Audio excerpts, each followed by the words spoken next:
মা যদি সন্দেহের তালিকায় থাকে তার ছেলে কিভাবে বৈধ ভোটার হয়ে এই বিএলও হিসেবে কাজ করে, এটা আমার কাছে একটা বড় প্রশ্ন। বসিরহাট ১ নম্বর ব্লকের ৮৪ নম্বর বুথের বিএলও আক্তার রাসুল বাচ্চু তার বোন ও দিদি ও বাবার শুনানিতে ডাক আসে। বোন রাজ্য পুলিশে কর্মরত, তার দাদা মেডিকেল কলেজের প্রফেসর, বাবা প্রাক্তন বেসরকারি কর্মচারী। শুনানিতে নাম আসার পর উপযুক্ত নথিসহ সকলেরই দাখিল হয়েছিল, কিন্তু তাতেও সুরাহা হয়নি। ৪ জনের নামেই এডুকেশন এসেছে। অন্যদিকে বসিরহাট ১ নম্বর ব্লকের ১১৭ নম্বর বুথের বিএলও মাসিউর রহমান তার মা ৮১ বছরের মানওয়ারা খাতুনের নামে হলেও এডুকেশন। এইসব বিএলওদের দাবি, আমাদের যদি এই অবস্থা হয় তাহলে সাধারণ মানুষ কিভাবে সংশোধন করবে? এটা পুরোটাই ইলেকশন কমিশনের গাফিলতি। যে আমি বিএলও হিসাবে কাজ করছি, মানে ইলেকশন কমিশনের আন্ডারে আমি একটা আধিকারিক লেভেলে কাজ করছি, বুথ লেভেলে।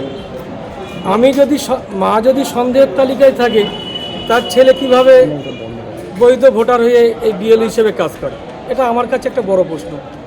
আমার মা যে ৮০ বছরের বৃদ্ধা এবং তার স্ট্রং ডকুমেন্ট আছে, আমার মায়ের ক্ষেত্রে যদি আমি 100% শিওর আমার মাকে ডকুমেন্টের বলে পার পেয়ে যাবে, কিন্তু আমার মায়ের মতো অজস্র বৃদ্ধ বা বৃদ্ধা আছেন যারা প্রান্তিক এবং নিরক্ষর এবং গরিব মানুষ, তাদের ক্ষেত্রে এই ডকুমেন্ট থাকার কথা নয়।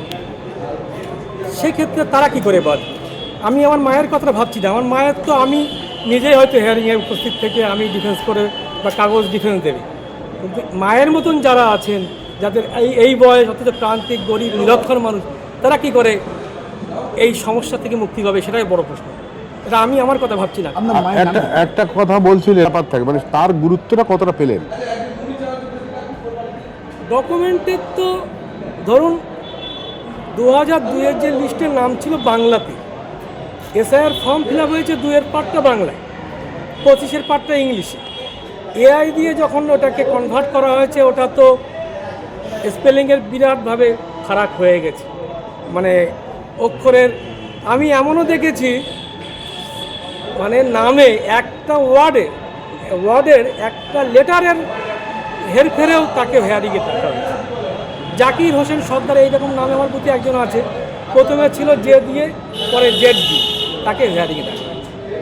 এবং তাকে টাকা মানে তার আনুষঙ্গিক যারা আছে, প্রয়োজনীয় লিঙ্ক যারা, তার ছেলেরা, তাদেরও দেখা হয়েছে। আপনার মাকে হেয়ারিংয়ে ডাকলো, আপনার ওইটাই তো বড় প্রশ্ন, এটা কী করে সম্ভব? শুধু আমি তো নয়, আপনি তো দেখেছেন যে বাংলাতে মানে অমর্ত্য সেনেরও হেয়ারিংয়ে হয়েছে, নেতাজি সুভাষচন্দ্র বোসের বংশধরদেরও ডাকা হয়েছে। সেখানে আমি তো এটা সামান্য দিয়ে এলো, আমার মা থাকাটা অস্বাভাবিক কিছু মনে করছি না, কিন্তু এটা হওয়া উচিত না।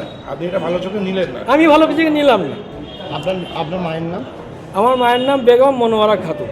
আপনার নাম? আমার নাম মশিউর রহমান। টাকার সমস্ত ডকুমেন্টস সেখানে লেখা আছে। বলছে এই আলী হোসেন যে হোসেন আলী, কিভাবে প্রমাণ দেবেন? আমি বলছি আপনি কিভাবে প্রমাণ দেবেন যে ওই মোহাম্মদ হোসেন আলী আলী হোসেন মেরিন ইঞ্জিনিয়ার? হ্যাঁ, ভোটার লিস্ট পেয়েছি। হ্যাঁ, আপনার কোন বুথ? আমার 164 বসিরহাট আমিনে হাই মাদ্রাসা। মানে বাদ গেছে আপনার ওখান থেকে? হ্যাঁ, আপনার থেকে বাদ গেছে কোনো কিছু?